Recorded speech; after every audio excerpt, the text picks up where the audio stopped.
The Grey King by Susan Cooper. 2. The Sleepers. The Cottage on the Moor. Alone with the motionless sheepdog, Bran went again to the pile of rubble in the corner of the room and stared at the wearstone, so small, so ordinary. It was just like any other of the white quartz pebbles scattered over the land. He bent again and tried to pick it up, and felt the same throb of disbelief when it would not move. It was like the dreadful splayed attitude in which Penn lay. He was looking at the impossible. It occurred to him to wonder why he was not afraid. Perhaps it was because part of his mind did still believe these things impossible even while he saw them clearly. What could a pebble do to him? He went to the door of the cottage and stood staring across the valley toward Bird Rock. The crag was hard to see from here, an insignificant dark hump dwarfed by the mountain ridge behind. Yet that, too, had held the impossible. He had gone down into the depths of that rock, and in the enchanted cavern encountered 3 lords of the high magic there. Bran had a sudden image of the bearded figure in the sea-blue cloak, of the eyes from the hooded face holding his own, and felt a strange urgent warmth in the remembering. He would never forget that figure, clearly the greatest of the 3. There was something particular and close about him. He had even known Caffel. Caffel.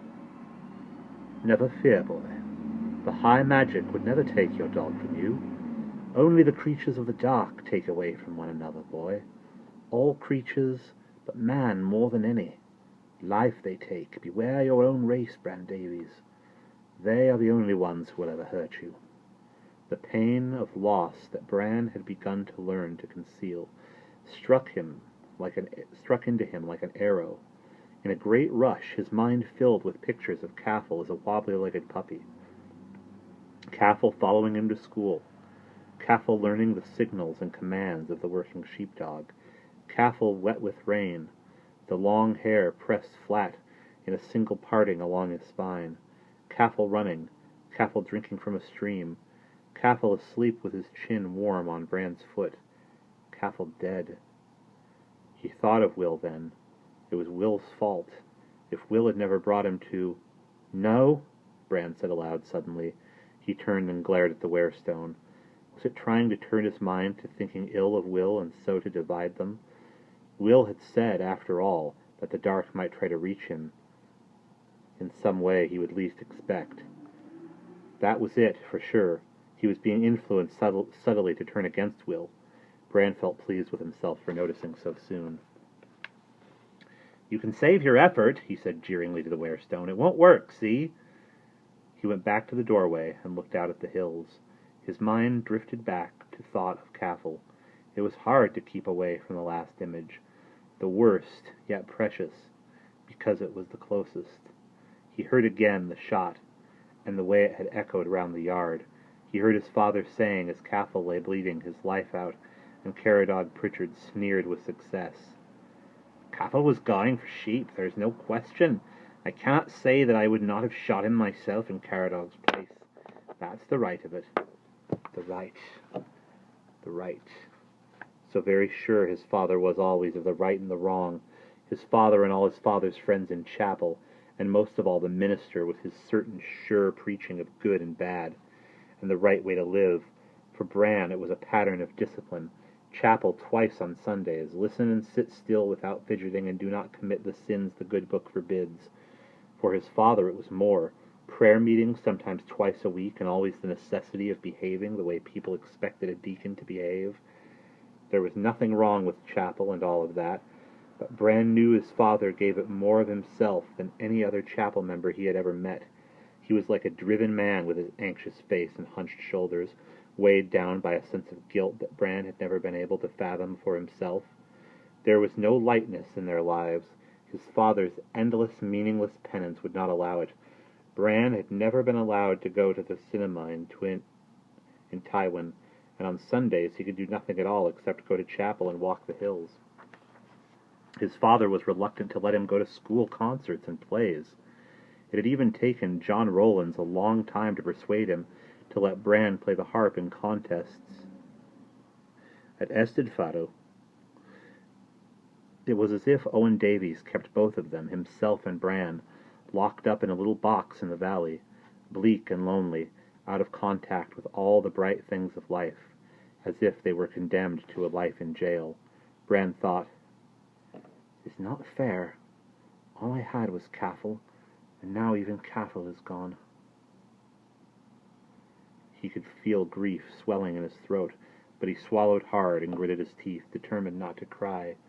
Instead, rage and resentment grew in his mind. What right had his father to make everything so grim? They were no different from other people. "But that's wrong," said a voice in his mind. "You are different. You are the freak with the white hair, and the pale skin that will not brown in the sun, and the eyes that cannot stand bright light. Whitey, they call you at school, and Pale-face, and there is one boy from up the valley who makes the old sign against the evil eye in your direction if he thinks that you are not looking. They don't like you. Oh, you're different, all right. Your father and your face have made you feel different all your life. You would be a freak inside even if you tried to dye your hair or paint your skin." Bran strode up and down the cottage room, furious and yet puzzled. He banged one hand against the door. He felt as though his head were about to burst. He had forgotten the wearstone. It did not occur to him that this haunting too might be brought by the subtle workings of the dark. Everything seemed to have vanished from the world except the resentful fury against his father that flooded his mind. And then, outside the cottage's broken front door, there was a crunch and a squeal of a car driving up. And Bran looked out just in time to see his father jump out of the Land Rover and stride toward the cottage. He stood up, his head singing with rage and surprise. Owen Davies pushed open the door and stood looking at him. "I thought you would be here," he said. Bran said curtly. "Why?" His father made the strange ducking movement of his head that was one of his familiar nervous gestures. "Will was up at the farm fetching something, and he said you were both up here somewhere. He should be along soon." Bran was standing stiffly. "Why are you here?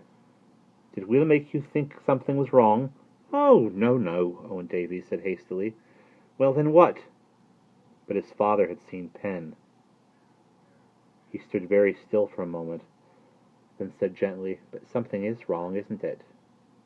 Bran opened his mouth and shut it again.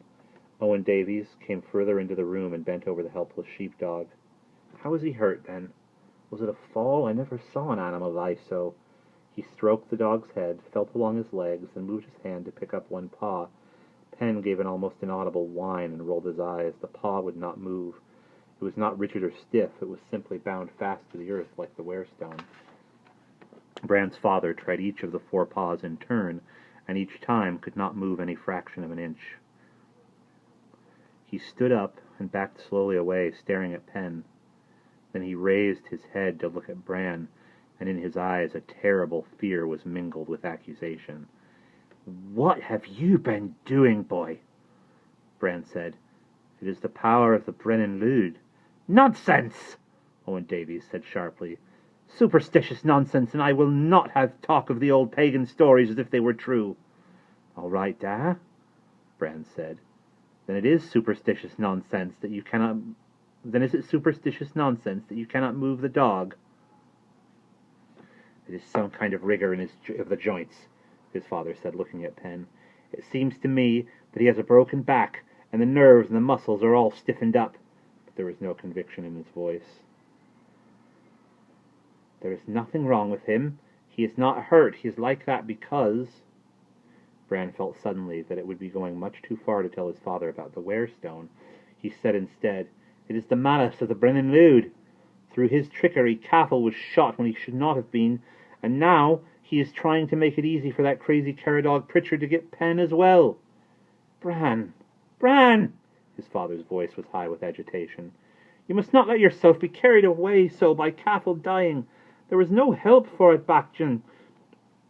He turned into a sheep chaser, and there was no help for it. A killer dog has to be killed," Bran said, trying to keep his voice from trembling. "He was not a killer dog, Da. And do you not know what you do not know what you are talking about? Because if you do, why can you not get Pen to move 1 centimeter from where he is lying? It is the Brennan Lewd, I tell you, and there is nothing you can do. And he could tell from the apprehension in Owen Davies' eyes that deep, deep down he believed it was the truth. I should have known, his father said miserably. When I found you in this place, I should have known such things were happening. Bran stared at him. What do you mean? His father did not seem to hear him. Here of all places. Blood will tell, they say. Blood will tell. She came here out of the mountains, out of the darkness of this place. And so this is where you came, too. Even without knowing you came here, and evil comes of it again. His eyes were wide, and he was blinking very fast, looking at nothing. Suspicion of his meaning began to creep into Bran's mind, like an evening mist over the valley. Here! You keep saying here! This was my house, Owen Davies said. No, Bran said. No, oh, no. 11 years ago, Davies said. I lived here. I didn't know. I never thought. It's been empty ever since I remember. I never thought of it being a proper house. I come here quite often when I'm out on my own if it rains, or just to sit sometimes. He swallowed. Sometimes I pretend it's my house. It belongs to Caradog Pritchard, his father said emptily. His family kept it as a shepherd's house, but Pritchard's men live by the farm now.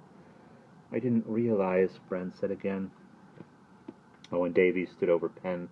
Looking down, his thin shoulders bowed, he said bitterly, The power of the Brennan Lewd, aye. And that was what brought her out of the mountains to me, and then took her away again. Nothing else could have done it. I have tried to bring you up right, away from it all in prayer and in goodness. And all the time the Brennan Lewd have been reaching out to have you back where your mother went. You should not have come here.